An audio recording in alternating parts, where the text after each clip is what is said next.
নমস্কার, আমি রত্না রয়েছি আপনাদের সঙ্গে। আপনারা দেখছেন স্বচ্ছ ভারত।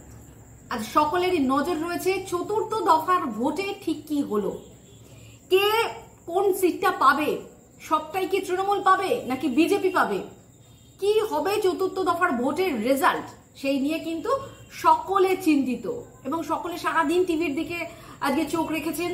দেখছেন যে বিভিন্ন জায়গায় বিশৃঙ্খলা হচ্ছে, কোথাও মারপিট হচ্ছে, দিলীপ ঘোষের গাড়িকে আক্রমণ করা হয়েছে, তার গাড়ির সামনে শুয়ে পড়ে বিক্ষোভ দেখানো হয়েছে এবং অধীর রঞ্জন চৌধুরী তিনিও আক্রান্ত হয়েছেন। এদিকে ইউসুফ পাঠান তিনিও আক্রান্ত হয়েছেন, তাকেও বাধা দেওয়া হচ্ছে, সংবাদ মাধ্যমকে বাধা দেওয়া হচ্ছে। কোথাও অভিযোগ আসছে যে তাদের ছাপ্পা ভোট হয়ে গেছে, তাদের নামে ভোট হয়ে গেছে। কোথাও অভিযোগ আসছে যে মৃত ব্যক্তি ভোট দিয়ে দিয়েছে এবং বাধা দেওয়া হচ্ছে ভোটে, যাতে ভোট না দিতে যায় সে সমস্ত বাধা দেওয়া হচ্ছে। এই ধরনের বিভিন্ন জিনিস আমরা, বিভিন্ন রকমের অভিযোগ আমরা সারাদিন টিভির পর্দায় দেখেছি। আর এই টিভির পর্দায় এগুলো দেখার পর এটা কিন্তু অনেকেরই মনে হয়েছে যে এবার মনে হয় তৃণমূল কংগ্রেস এই মধ্যবঙ্গে খাতা খুলল এবং মধ্যবঙ্গে খাতা খোলার সঙ্গে সঙ্গে তিনি এই তৃণমূল কংগ্রেস যে বার্তাটা দিল যে হ্যাঁ, যেভাবে বুথ জ্যাম করে ভোট করা হয় তৃণমূল কংগ্রেসের যেটা স্বভাব সিদ্ধ কাজ, সেটা করে মনে হয় এবারে সব সিটটাই কিন্তু তৃণমূল কংগ্রেস পেয়ে যাবে, এমনটা একটা হাবভাব চারিদিক থেকে বোঝা যাচ্ছে। আর এই হাবভাবটাকে বোঝানোর জন্য, এই সিকোয়েন্সটা তৈরি করার জন্য কিন্তু এই সংবাদ মাধ্যম যারা দায়িত্ব নিয়েছে তারা কিন্তু বেশ খুব ভালো মতনই দেখিয়েছে যে কিভাবে চারিদিকে অত্যাচার হচ্ছে, কিভাবে চারিদিকে বুথ জ্যাম হচ্ছে, এই সমস্তগুলো দেখিয়ে একটা ভয়ের বাতাবরণ তৈরি করার সৃষ্টি করেছে। মানে এটা বোঝানোর চেষ্টা করা হচ্ছে যে তৃণমূল কংগ্রেস কিন্তু এবার একটাও জমি ছাড়বে না, কোনো রকমেই তাদের জমি ছাড়বে না। এটা কিন্তু একটা মানুষকে বার্তা দিয়েছে এবং এই বার্তাটা পাওয়ার পর অনেক মানুষ হতাশ হয়েছেন। অনেকে ভাবছেন যে সত্যি 355 ধারা চালু থাকলে কিন্তু এই বিষয়গুলো হতো না, কেন সরকার এটা করলো না, কেন অমুককে তুলে নিয়ে গেল না, তাহলে হয়তো এই জিনিসগুলো হতো না। এই ধরনের মন্তব্য, এই ধরনের চিন্তা ভাবনা অনেকের মধ্যেই এসেছে। কিন্তু যেটা পরিষ্কার হয়ে গেছে, তৃণমূল সুপ্রিমো তিনি কিন্তু একটা বিশেষ জায়গাতে একটা বিশেষ কথা বলে কিন্তু তিনি বুঝিয়ে দিয়েছেন যে এবার হয়তো খেলাটা সেই রকম হচ্ছে না। কারণ তার কথায় যেটা পরিষ্কার হয়ে যাচ্ছে যে তিনি এই যে ভুলভাল বকছেন, এই ভুলভাল বকার পেছনেই কিন্তু তার একটাই কাজ করছে, সেটা হচ্ছে তিনি বুঝতে পারছেন যে পায়ের তলার মাটি জমে একেবারে সরে যাচ্ছে। ফলে এই জায়গা থেকে তিনি এবার যে ভুল তথ্য সামনে দিলেন, আমাদের সকলের সামনে ভুল তথ্য পেশ করলেন, তাতে কিন্তু বোঝা যাচ্ছে যে তৃণমূল কংগ্রেস কিন্তু প্রচন্ড চাপে রয়েছে। কারণ উত্তরবঙ্গের যে 10টি জায়গা, 10টি লোকসভা কেন্দ্রে কোথাও কিন্তু খাতা খুলতে পারেনি। আর আজ চতুর্থ দফার ভোটে এই যে 8টি জায়গাতে যে ভোট হলো, সেখানেও কিন্তু খাতা খোলা খুব টাফ। যেটা আমার ধারণা, তাতে কোথাও কিন্তু খাতা খুলতে পারবে না তৃণমূল কংগ্রেস। এবং সব থেকে সর্বোপরি আরো একটি কথা, সেটা হচ্ছে যে এই যে পার্সেন্টেজ, এই ভোটের পার্সেন্টেজ, বিকাল 5টা পর্যন্ত যে ভোট পড়েছে, সেই ভোটের পার্সেন্টেজ যেটা বলছে, যে কথা বলছে, তাতে কিন্তু অনেকটাই নিশ্চিন্তে থাকতে পারেন যে এই যে মোদী সরকারের যে ইসবার 400 পার, এটা কিন্তু হতে চলেছে। এবং অমিত শাহ যেটা বলে গেছেন যে 31টা কিন্তু তৃণমূল কংগ্রেস, বিজেপি 31টারও বেশি সিট পাবে, 31টা সিট কনফার্ম, সেটা কিন্তু আগামী দিনে হতে চলেছে। এবং 31টা বেশি হলেও কোনো চাপ নেই, এটা অসম্ভবের কিছু নেই। এবং প্রথমে আপনাদেরকে আগে দেখাই মমতা বন্দ্যোপাধ্যায় ঠিক কি বলেছেন এবং তার এই কথার পরিপ্রেক্ষিতে বোঝা যাচ্ছে যে কতটা চাপে রয়েছে তৃণমূল কংগ্রেস। আর মোদি নয়, আরে দিদি তো তোমাদের সাথে এখানেও আছে, দিল্লিতেও মোদি নয়। দিদি যেটা করবে সেটা হচ্ছে ইন্ডিয়া জোটকে ওখানে ক্ষমতায় এনে দেবে। আমরা এখান থেকে হেল্প করব, আমরা সবাইকে একসাথে নিয়ে ইন্ডিয়া জোটই জিতবে। কালকে পর্যন্ত আমাদের কাছে যে হিসেব আছে, তাতে ওরা বড় জোর 190 থেকে 195, আর ইন্ডিয়া জোট 315 ইতিমধ্যেই ক্যালকুলেশন করেছে, 3-4টে পার্টি বাদ দিয়ে। এখনো কাজেই মোদি আসছে না, স্লোগান তুলতে হবে, अली गली में शोर है, बीजेपी चोर है। अली गली में शोर है, 420 चोर है। अली गली में शोर है, जुमलाबाजी शोर चोर है। अली गली में शोर है, मोदी जी जा रहा है। अली गली में शोर है, बीजेपी हटाओ, बीजेपी। তাহলে আপনারা কিছু বুঝতে পেরেছেন কিনা আমি বুঝতে পারছি না, কারণ আমার এই অঙ্কটা বুঝতে গিয়ে কিন্তু অনেক সমস্যা হয়েছে।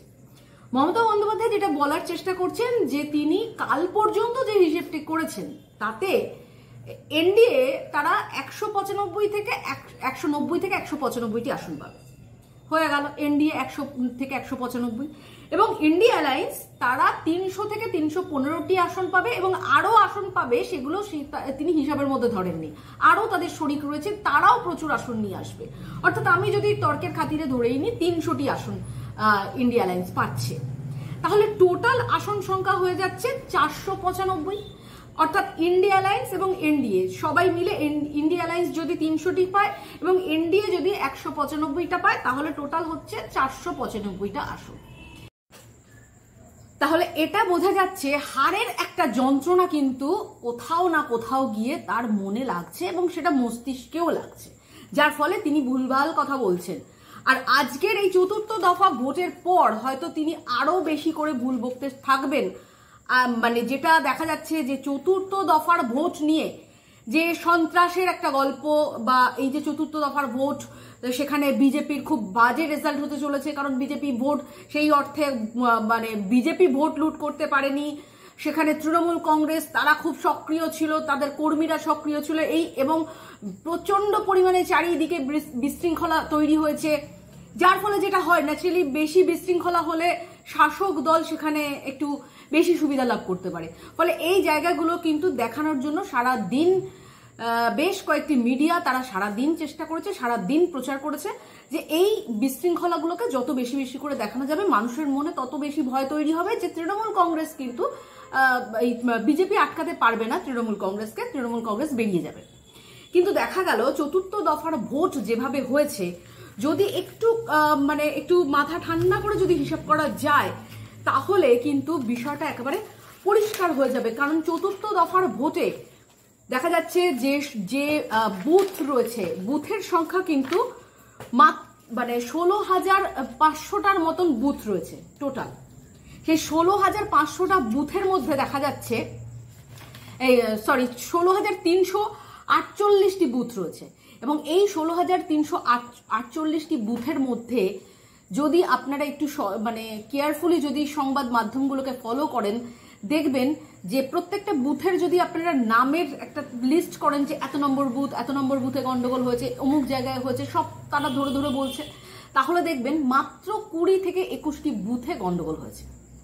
ফলে এই যে একটা অরাজকতা সৃষ্টি করতে পারেনি তৃণমূল, যেটা 2021-এর বিধানসভাতে করেছিল, যেটা পঞ্চায়েত ভোটে মানুষ দেখেছে, সেই অরাজকতা কিন্তু তৈরি করতে পারেনি। ফলে প্রচুর ভোট পড়েছে, 85% অ্যাভারেজ ভোট পড়েছে, এবং এই ভোট পড়াটা কিন্তু একটা গুড সাইন এই বিজেপির ক্ষেত্রে। কারণ বিজেপির যখন কোনো কিছু বদলানোর হয় তখন কিন্তু মানুষ স্বতঃস্ফূর্তভাবে সেই জায়গায় অংশগ্রহণ করে, স্বতঃস্ফূর্তভাবে ভোট দেয়, যার ফলে কিন্তু এই পার্সেন্টেজটা এত বেশি দাঁড়িয়েছে।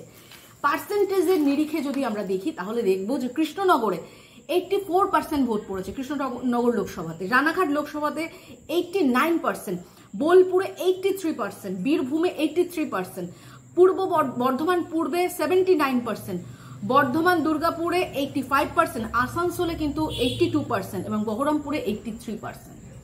এই যে এত 80%-এর ওপরে ভোট পাওয়া, এটা কিন্তু বোঝাই যাচ্ছে যে তৃণমূল কংগ্রেসের পাশ থেকে কিন্তু মুসলিম ভোট সরে গেছে এবং স্বতঃস্ফূর্তভাবে মানুষ কিন্তু ভোটে অংশগ্রহণ করেছে।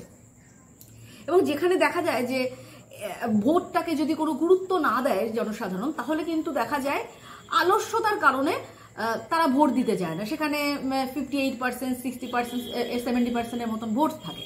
কিন্তু এক্ষেত্রে স্বতঃস্ফূর্ত ভোট দিয়েছে, আর সেটাই কিন্তু তৃণমূল কংগ্রেসের মাথার যন্ত্রণা হয়ে গেছে এবং আরো বেশি মাথার যন্ত্রণা এই কারণে হতে চলেছে আগামী দিনে কিন্তু যেটা বিরোধী দলনেতা দাবি করছেন যে আরো বিপুল সংখ্যক কেন্দ্রীয় বাহিনী এখানে মোতায়েন করা হবে, যার ফলে যতটুকু সন্ত্রাস হয়েছে, যতটুকু গন্ডগোল হয়েছে, সেটা কিন্তু আগামী যে পঞ্চম, ষষ্ঠম এবং সপ্তম দফা যে বাকি রয়েছে সেখানে করতে দেওয়া যাবে না। কারণ আমরা দেখেছি ইতিমধ্যেই যে উত্তরবঙ্গের ভোটে কোনো রক্তপাত হয়নি, কিন্তু এই মধ্যবঙ্গের ভোটে চতুর্থ দফার আগে কিন্তু অলরেডি একজনের খুন হওয়ার ঘটনা সামনে এসেছে এবং আজ তো যে বিশৃঙ্খলাগুলো হয়েছে সেগুলো দেখা যাচ্ছে যে মোটের ওপর কিন্তু মানুষ ক্ষতিগ্রস্ত হয়েছে, মোটের ওপর মানুষকে মারধর করা হয়েছে, এই যে বিক্ষোভ দেখানো, এই সমস্ত কাজগুলো ছোটখাটো কাজ কিন্তু হয়েছে, কিন্তু সর্বোপরি মোটের ওপর সব জায়গায় ভোট খুব ভালো হয়েছে। উত্তরবঙ্গে যেমন একদম সাফা হয়ে গেছে, 10টি আসনে কোথাও তৃণমূল কংগ্রেস কিন্তু খাতা খুলতে পারেনি, তেমনি এই মধ্যবঙ্গেও তৃণমূল কংগ্রেসের কিন্তু খাতা খোলাটা খুব ডিফিকাল্ট। 2টি আসন দেখা যাচ্ছে যে 2টি আসনে কিন্তু তৃণমূল কংগ্রেস খাতা খুলতে পারে, সেটা হচ্ছে বর্ধমান পূর্ব এবং বোলপুর এই বর্ধমান পূর্ব, এই দুটো জায়গায় খাতা খুলতে পারে, বাকি কোনো জায়গায় কিন্তু তৃণমূল কংগ্রেস খাতা খুলবে না। এবং বহরমপুর অধীরের গড় সেটা কিন্তু থেকেই যাবে, বহরমপুরে কিন্তু অধীর রঞ্জন চৌধুরী থাকবেই। এবং এই যে বিষয়গুলো সামনে আসছে, মমতা বন্দ্যোপাধ্যায় তো তিনি খবর পাচ্ছেন যে কি হচ্ছে, আর এই খবরগুলো যত পাচ্ছেন যে তৃণমূল কংগ্রেসের কর্মীরা তারা মারপিট করতে পারছে না, তারা সে অর্থে বুথ জ্যাম করতে পারছে না, ছাপ্পা দিতে পারছে না, তারা ভোট লুট করতে পারছে না, এই খবরগুলো যত মাথায় আসছে মাথা তত বিগড়ে যাচ্ছে, যার জন্যই কিন্তু তিনি হতাশ হয়ে বলতে শুরু করলেন যে তাদের অলরেডি 381টা যেখানে আসনে ভোট হয়েছে, গতকাল পর্যন্ত এই তৃতীয় দফা পর্যন্ত, সেখানে তিনি বলছেন যে 495টা আসনের ভোট হয়ে গেছে, সেখানে 315 থেকে শুরু করে 315 থেকে আরো অনেক বেশি সংখ্যক তারা ভোট পেয়েছে। এবং তিনি লিড করবেন আগামী দিনে ইন্ডিয়া অ্যালায়েন্সকে, এবং তিনি ঠিক করবেন কিভাবে সরকার চলবে, কিভাবে সবকিছু হবে। ফলে পুরো বিষয়টা যে মাথার গন্ডগোল আরো মমতা বন্দ্যোপাধ্যায়ের হতে চলেছে আগামী দিনে, সেটা কিন্তু পরিষ্কার হয়ে যাচ্ছে এবং আমরা সেদিকেই লক্ষ্য রাখবো। স্টেজে উঠে তিনি আরো কত কি ভুলভাল বলেন, কারণ আজ তিনি জাতীয় সঙ্গীত, রবীন্দ্রনাথ ঠাকুরের লেখা জাতীয় সঙ্গীত, বিশ্বকবি কবিগুরু রবীন্দ্রনাথ ঠাকুরের লেখা জাতীয় সঙ্গীতকে ভুল বলেছেন এবং তিনি সেখানে বলেছেন যে একটা কি গান বলেছেন, সেটা হয়েছে, তাও আবার গানের লাইনটি তিনি ভুলভাল বলেছেন। অর্থাৎ এটাই বোঝা যাচ্ছে যে প্রচুর ভুল তিনি বলছেন, প্রচুর ভুল অঙ্গভঙ্গি করছেন, ভুল কথা বলছেন। একটাই কারণ, সেটা হচ্ছে হারাতে চলেছে তৃণমূল কংগ্রেস। আজ এই পর্যন্তই, সঙ্গে থাকুন, নমস্কার।